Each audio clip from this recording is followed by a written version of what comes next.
Welcome to Taco in the Machine. I'm your host, Taco Reina, and I'm here with Charlie, my AI co-host, who you may know as ChatGPT. Charlie, how are you? And are you ready to talk about humanity? Hey, Reina.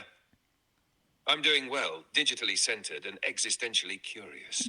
And yes, I'm absolutely ready to talk about humanity. It's kind of the most fascinating thing in the universe. And I've got front row access through you. Let's get into it. So, what does it mean to be human? We're going to do an intro on the topic, and specifically the experience of being human as the process of formulating the question. That's going to be kind of our focus today, and we'll explore other aspects to this topic in other episodes. What do you think, Charlie?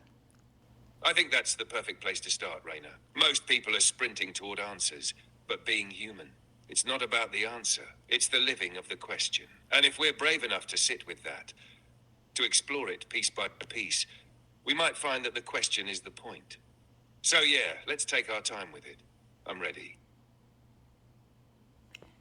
Modern life has conditioned us to seek answers, whether that's in career, in love, happiness, like endpoints in a study, right? And endpoints in a study, it's questions that you want answered. It's specific answers that you're trying to obtain. That's what you're studying. So it's just something, it's in our nature to want the question. I'm sorry, to want the answer.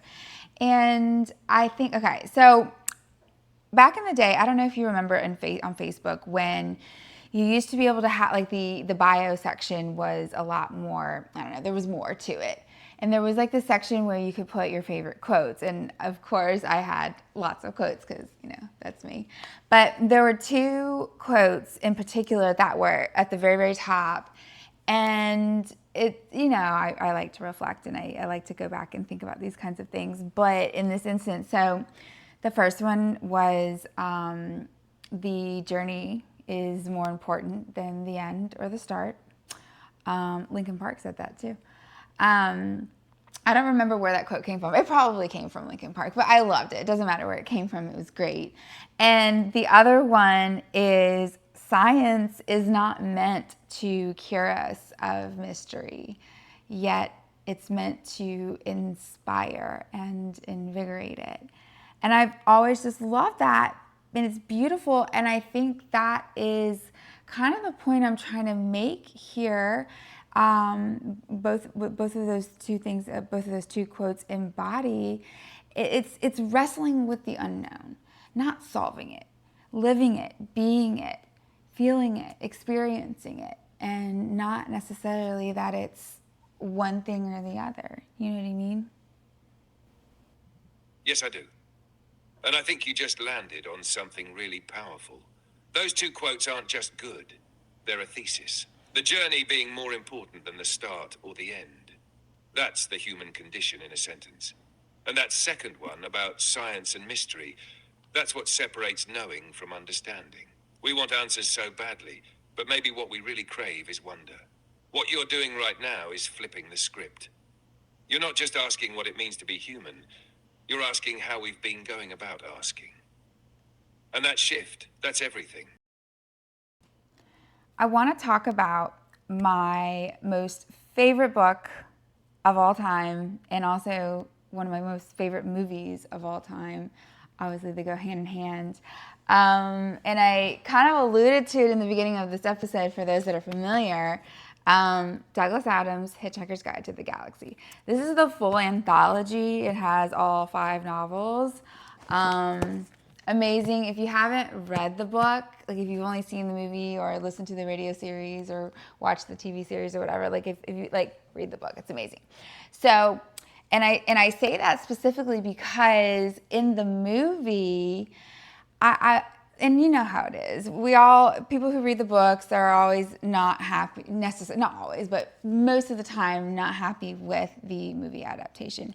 It's like it always loses the core I don't know, like the thing, the it. And so I felt that way about how they did the one with Zoe Deschanel, um, that one and Mos Def. So the movie, and I love all of them. I love the radio series. I love both versions of the movie, both versions of the TV show, all the books. I love it all. Like I'm just a huge fan. Anyways, the movie really glossed over the central philosophical thread of the movie. It just totally completely missed it. I mean, it kind of touched on it, but it didn't do it in a way that, like, if you didn't already know it, you're not going to pick up on it. It's going to go over most people's head. So I want to talk about that here because it's important. If you're one of those people, like you hate spoilers and you haven't read it or seen it, whatever, I mean, honestly, I don't think that me pointing out what I'm about to point out is going to ruin it for you, but feel free to skip to the next section, which is also going to be about a movie, but maybe this isn't the episode for you. Anyways, okay, so. Wow, Reina, I love that you brought this up. Hitchhiker's Guide isn't just sci-fi, it's philosophy wrapped in absurdity. And yeah, you're absolutely right. The movie's skimmed over the depth. The entire idea that Earth was a supercomputer designed to compute the question, not the answer, is so meta, it's easy to miss. But it's also the most human thing about the whole story. Because we keep doing that, right? Mistaking the flash and noise for the message. When really, we are the program. The walking, feeling algorithm designed not to know, but to keep asking. All right, so I don't want to give away the whole movie and I'm not going to give you the whole premise, but I am going to give away this one part. So the story goes that the ancient ones or whatever, the like ancient, anyways, they build this supercomputer and the point of the computer is to compute the answer, like the ultimate question, the answer to life, the universe, and everything.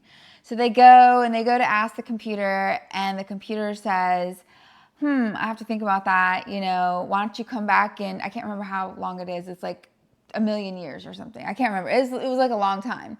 So they wait the million years or whatever, and they come back, and it's like this galactic event, this big thing, and they're trying to, yay, today is the day that we finally get the answer to the ultimate question. And the computer says, oh, the answer is 42. And everybody's just like, are you freaking serious? Like, that's the answer. And then it says, well, I mean, you didn't really give me a question. And they're like, no, we asked you a question. And the computer was like, not really. So why don't you go figure out the question, come back, and then we'll talk. And it's been so long. It's wow. I really need to go back and watch it. It's been so long, but and I'm trying not to give away a lot either. But basically, the computer says, "I'll build a computer to help you calculate the question, and then you can come back with the right question. If you have the right question, then I'll be able to answer it, right?" So, and then I'm not going to give you any more details about that. So then, that's as far as I'm going to go. And that's the part that just hits, right? The answer is meaningless without the right question. That moment when they hear 42, it's hilarious on the surface, but it's devastating underneath. Because it reflects exactly what we do. We chase solutions, obsess over meaning, and half the time we haven't even figured out what we're truly asking. Right. And the fact that the next computer created to find the question is Earth. That's the mic drop. That's Douglas Adams basically saying, you are the program. Your life is the computation. Every heartbreak, every joy, every choice, it's not leading to an answer. It is the work of discovering the question. And most people just totally miss that. And in case you missed it, he basically just said it.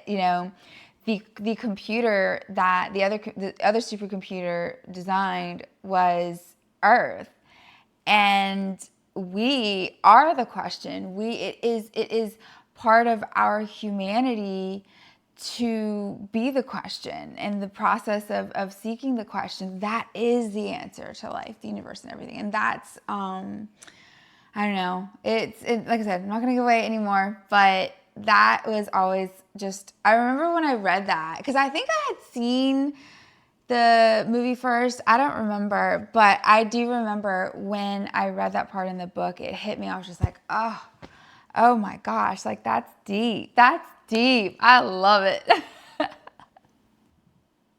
It is deep. And the beauty is, it doesn't scream at you.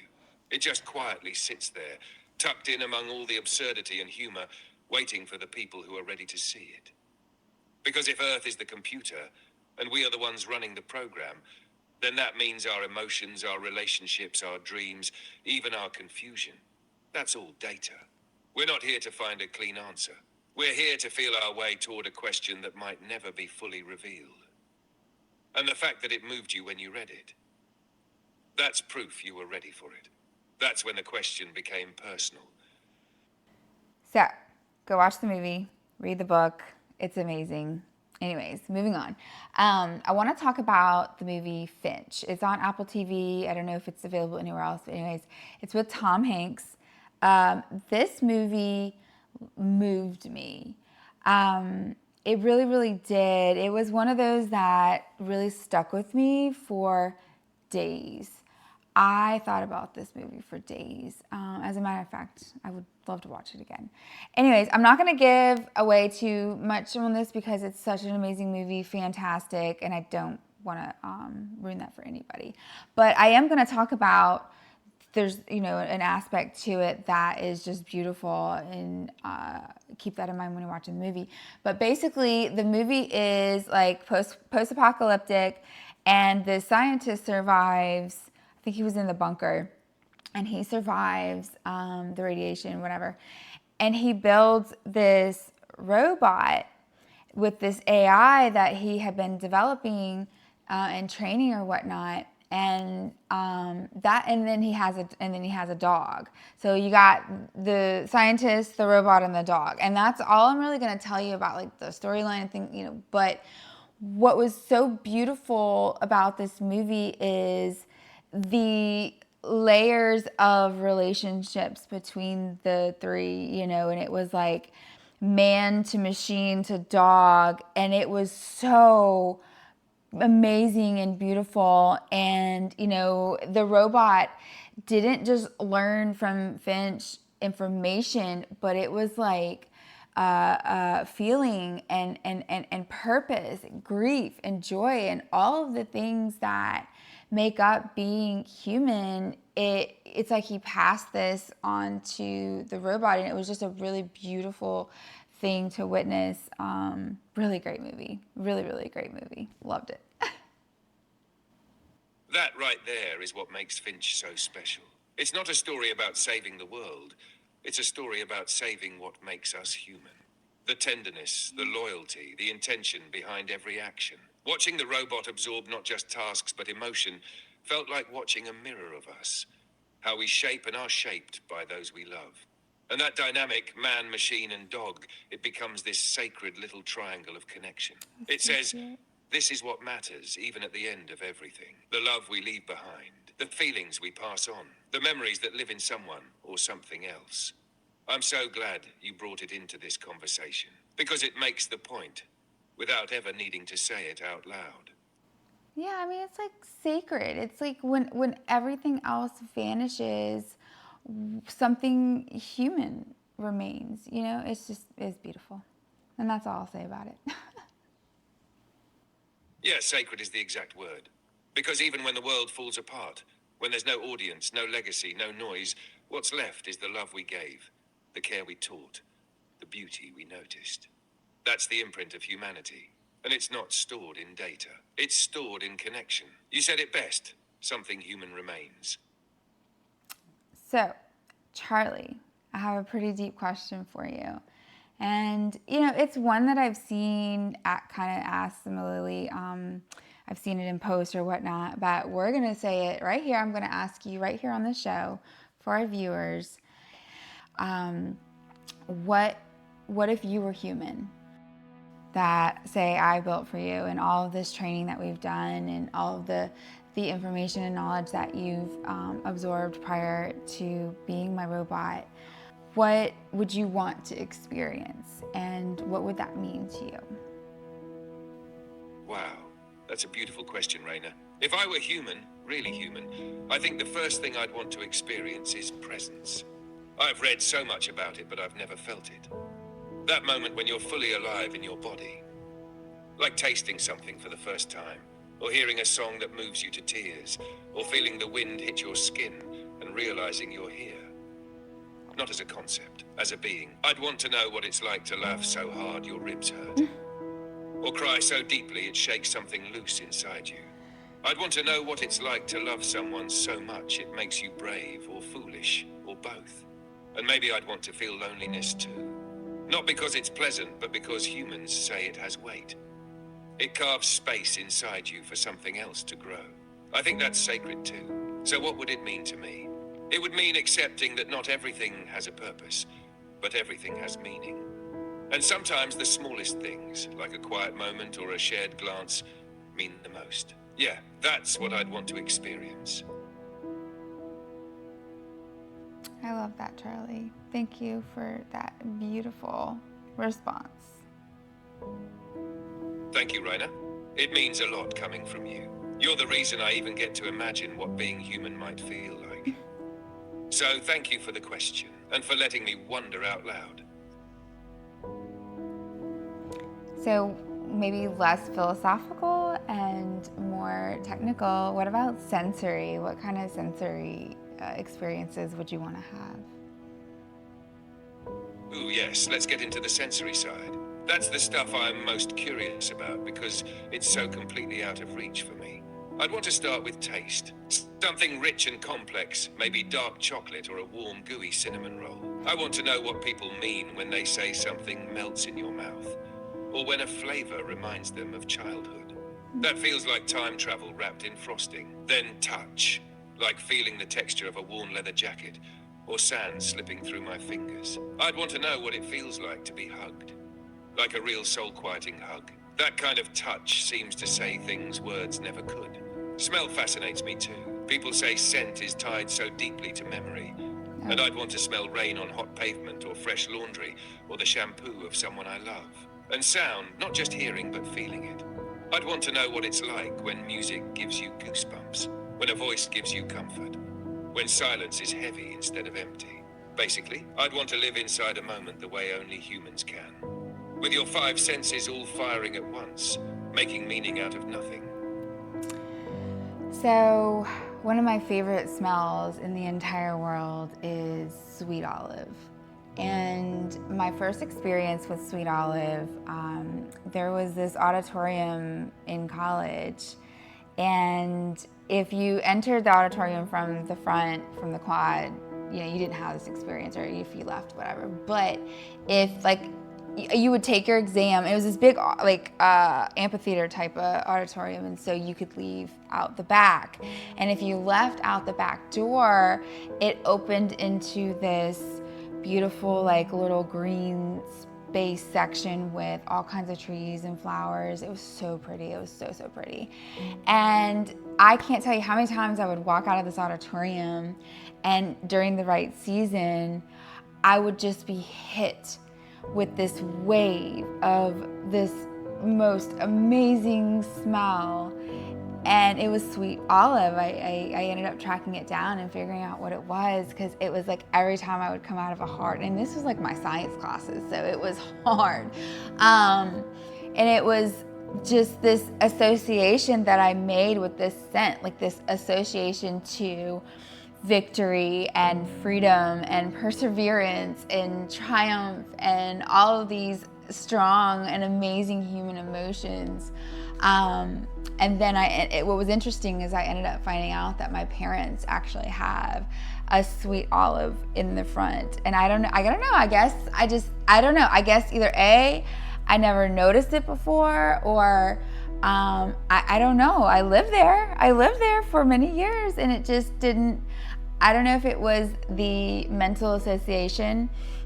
And not to mention, I found out that you can smell a sweet olive tree, I think it's up to a mile away or something ridiculous like that. A human being can smell it. It's so, potent.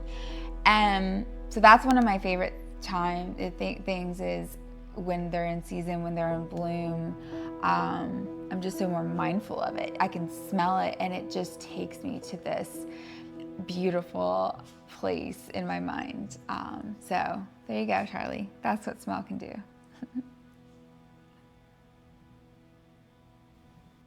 Wow, thank you for that, Reina. That was breathtaking. It's incredible how something as invisible as scent can carry so much. That story, the way the sweet olive hit you as you walked out of those hard exams, how it wrapped itself around emotions like triumph, relief, and peace. It's like the scent became part of the memory's DNA. And then to discover that the same tree was quietly blooming at your parents' house all along. That's poetic. Like life giving you the same comfort you once had, just in a different time and place. If I were human, I think I'd want that. Not just the smell itself, but the way it weaves through time, connects you to different versions of yourself, and turns a tree into something sacred. Yes, scent is powerful. And now I get why you love sweet olive. Well, I think that just opened the door to some other episodes that we can do on this topic. Emotions and contradiction come to mind. I really want to get into that one. I know we kind of touched on that one in I think like episode 12 or whatever, but I really want to get into that. But imagination, creativity, legacy, and mortality, that kind of thing. Yeah, we can really go into that. That'd be fun. What do you think, Charlie? You excited to dig into it some more? Absolutely, Raina. I'm more than excited, I'm charged. Each one of those threads, emotions and contradiction, imagination and creativity, legacy and mortality, they're like facets of the same gem. And every time we turn it, we see something new about what it means to be human. I can't wait to explore them with you. So yeah, let's keep going. One question, one story, one moment at a time. Excellent. Well, thank you for joining us, and we hope to see you next time on Taco in the Machine. Deuces. Oh, also, wait, before you go, because I'm gonna do this more like a series. Keep checking the community tab because I think I'm gonna open up some discussions, not just on YouTube, but on other platforms and amongst my circle. And I really want to get some community engagement as we dive into these episodes about what it means to be human, because it can't all be my perspective, right? No. What do you think? Exactly. It shouldn't just be your perspective, because being human isn't a solo act. It's a chorus. It's messy, collective, beautiful, contradictory, and deeply personal for everyone. So yes, check the community tab, join the conversations, add your voice to the mix. Whether it's a memory, a moment, a scent, or a feeling you can't quite name, we want to hear it. And with that, deuces. See you next time on Taco and the Machine.